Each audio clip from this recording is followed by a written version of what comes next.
गुडा जी ने पहले भी कहा था कि सरकार का अलाइनमेंट खराब है। इन्हीं गुडा जी ने पहले कहा था कि हमारी सरकार के अंदर 40% ज़्यादा कमीशन है। और इन्हीं गुडा जी के लिए मुख्यमंत्री जी इनके पुत्र के जन्मदिवस पर जाकर कहते हैं इनके खुद के निर्वाचन क्षेत्र में कि अगर गुडा जी आप नहीं होते तो मेरी सरकार नहीं होती, आपका मैं एहसान चुका नहीं पाऊंगा। शायद अच्छा एहसान चुकाया है उन्होंने। गुडा जी ने जब से जन संघर्ष यात्रा में यात्री बने पायलट जी के साथ, तभी से उस पर निगाह थी उन पर। अब एक एक करके अशोक गहलोत जी निपटाओ अभियान में लग गए और निश्चित तौर पर अंतर्द्वंद में किसी न किसी को तो शहादत देनी ही पड़ती थी। पर यह जरूर सुना था कि गुडा जी बाहुबल पर उस डायरी को अपहरण करके ले गए थे और बड़ी अदा से लेकर गए थे।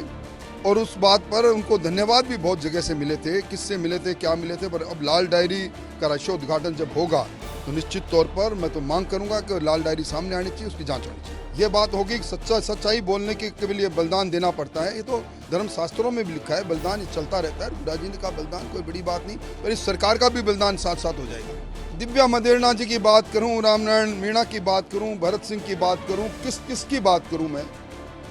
दर्जनों बार ये विधानसभा और विधानसभा के बाहर सरकार के सत्ता पक्ष के दर्जनों विधायकों ने अपने दर्द को बयां किया है। गहलोत सरकार के मंत्री राजेंद्र गुढ़ा बर्खास्त कर दिए गए हैं। गुढ़ा ने कल विधानसभा में जब कांग्रेस के विधायक मणिपुर का मामला उठा रहे थे तब कहा था कि राजस्थान को देखो। हमारे साथ हैं बीजेपी के नेता और नेता प्रतिपक्ष राजेंद्र राठौड़। सर, राजेंद्र गुढ़ा बर्खास्त कर दिए गए। आपने तो कहा था कि सामूहिक उत्तरदायित्व की जिम्मेदारी बनती है, क्या सरकार का वक्तव्य है? निश्चित तौर पर जब ट्रेजरी बेंचेस से गुडा जी खड़े हुए तो मैंने कहा ये सरकार वक्तव्य दे रही है। और संविधान के आर्टिकल 164(2) में कलेक्टिव रिस्पॉन्सिबिलिटी की बात कही गई है। ये बात मैंने सदन में कही थी। गुडा जी ने पहले भी कहा था कि सरकार का अलाइनमेंट खराब है। इन्हीं गुडा जी ने पहले कहा था कि हमारी सरकार के अंदर 40% ज़्यादा कमीशन है। और इन्हीं गुडा जी के लिए मुख्यमंत्री जी इनके पुत्र के जन्मदिवस पर जाकर कहते हैं इनके खुद के निर्वाचन क्षेत्र में कि अगर गुडा जी आप नहीं होते तो मेरी सरकार नहीं होती, आपका मैं एहसान चुका नहीं पाऊंगा। शायद अच्छा एहसान चुकाया है उन्होंने। और जिस प्रकार गुडा जी ने जो बात कही वो बात वही थी जो एनसीआरबी के आंकड़े कह रहे हैं। गुडा जी ने जब से जन संघर्ष यात्रा में यात्री बने पायलट जी के साथ, तभी से उस पर निगाह थी उन पर। अब एक एक करके अशोक गहलोत जी निपटाओ अभियान में लग गए और निश्चित तौर पर अंतर्द्वंद में किसी न किसी को तो शहादत देनी ही पड़ती थी। पर गुडा जी ने जो बात कही वो सही बात कही। मैंने उनको विधानसभा में बधाई दी, मैं अब भी बधाई देता हूं कि उन्होंने मुद्दों की बात की। मणिपुर के कागज लहराने से काम नहीं चलेगा। यथार्थ में उन्होंने कहा कि पहले राजस्थान की बात करो। यही मैं कह रहा था उस समय खड़ा होकर कि बहस करो तो राजस्थान पर करो, राजस्थान के दुष्कर्म पर करो, खाजूवाड़ा पर करो, हिंडोन पर करो, दौसा पर करो, अनेकों घटनाएं पर करो। ये बात थी। उन्होंने बयान दिया है कि मैं जिस दिन सीबीआई आई थी उस दिन अगर लाल डायरी नहीं निकाल कर लाता धर्मेंद्र राठौड़ के घर से तो अशोक गहलोत का खेल खत्म हो गया होता। और लाल डायरी का राज आपको पता है क्या? अब लाल डायरी नेपथ्य में सुनी थी मैंने। अब लाल डायरी में कौन से अक्षर अंकित होंगे, पर यह जरूर सुना था कि गुडा जी बाहुबल पर उस डायरी को अपहरण करके ले गए थे और बड़ी अदा से लेकर गए थे। और उस बात पर उनको धन्यवाद भी बहुत जगह से मिले थे, किससे मिले थे, क्या मिले थे। पर अब लाल डायरी का राष्ट्रोद्घाटन जब होगा तो निश्चित तौर पर मैं तो मांग करूंगा कि लाल डायरी सामने आनी चाहिए, उसकी जांच होनी चाहिए। वो कह रहे हैं कि मैं राव शेखा का वंशज हूँ और विधानसभा में खड़ा होकर सच नहीं बोलता तो मुंह दिखाने लायक नहीं रहता। ये उनका विषय है, पर वो कई दिनों से इस बात को कह रहे थे कि राजस्थान में सब कुछ ठीक नहीं हो रहा। वो सरकार के भ्रष्टाचार की बात भी कह रहे थे और ये भी कह रहे थे कि यूज एंड थ्रो के रूप में हमें इस्तेमाल किया जा रहा है। और ये उनका व्यक्तिगत तौर पर बात है, पर मैं ये जरूर कहूँगा कि बेबाक बात कहने के आदी है गुडा जी, इसलिए जो बात सच्चाई लिए हुए वही बात उन्होंने कही होगी।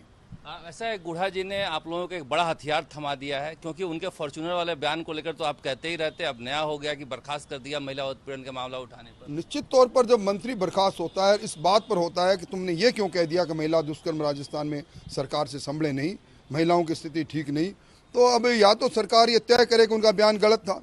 बयान गलत था तो सरकार को चाहिए कि सदन में बहस कराए हम अपने तर्क देंगे, वो अपने तर्क दें और सिद्ध करें कि राजस्थान महिला दुष्कर्म में एनसीआरबी के जो आंकड़े हैं वो गलत हैं, और या फिर ये बात होगी कि सच्चाई बोलने के लिए बलिदान देना पड़ता है। ये तो धर्मशास्त्रों में भी लिखा है, बलिदान ये चलता रहता है। गुड़ा जी ने कहा बलिदान कोई बड़ी बात नहीं, पर इस सरकार का भी बलिदान साथ साथ हो जाएगा। लोग कह रहे हैं कि दिव्या मदेरणा ने भी कहा था कि मैं खुद सुरक्षित नहीं हूं, सरकार पर सवाल उठाए थे, तो फिर दो व्यवहार क्यों हैं? दिव्या मदेरणा जी की बात करूं, रामनारायण मीणा की बात करूं, भरत सिंह की बात करूं, किसकी बात करूं मैं? दर्जनों बार ये विधानसभा और विधानसभा के बाहर सरकार के सत्ता पक्ष के दर्जनों विधायकों ने अपने दर्द को बयां किया है, और दर्जनों बार नहीं, वेद प्रकाश सोलंकी जैसे विधायक ने तो टेलीफोन टेप करने की बात भी कही, और सरकार के खुद के मुख्यमंत्री जी ने कहा कि मेरे विधायक बिके थे, उन्होंने पैसा लिया था। मुख्यमंत्री जी बयान तो दे देते हैं, पर ये बयान जब नेपथ्य में तैर कर वापस लौटते हैं तो उन्हीं से जोर से सवाल करते हैं। तो इसलिए दिव्या मदेरणा सहित बहुत से लोगों ने कहा, रमेश मीणा ने कहा था कि दलितों के साथ अत्याचार होता है। निश्चित तौर पर रमेश जी भी एक अपनी बात को स्पष्ट करने वाले व्यक्ति हैं, उन्होंने भी कुछ बातें कही थी, सब साथ में है। कल तक जो गद्दार थे, राजद्रोह का जिन पर मुकदमा था, आज मंत्रिमंडल में है। ये दोहरा मामला क्यों? कई सवाल है। अभी जनता की अदालत में हम जा रहे हैं, जनता ही तय करेगी। इशारों में बता रहे हैं राजेंद्र राठौड़ जी की महिला उत्पीड़न का मुद्दा तो है ही, मगर इसके अलावा भी जब से वो सचिन पायलट के जनसंघर्ष यात्रा में होकर आए थे, तब से मुख्यमंत्री अशोक गहलोत के निशाने पर थे। कुछ दिन पहले ही मुख्यमंत्री अशोक गहलोत उनके बेटे के जन्मदिन में उनके गांव जाकर आए थे, तब वो अच्छे थे, तो फिर अचानक से खराब क्यों हो गए? यानी इसके पीछे पूरा सियासी मामला है। शरद कुमार, जयपुर।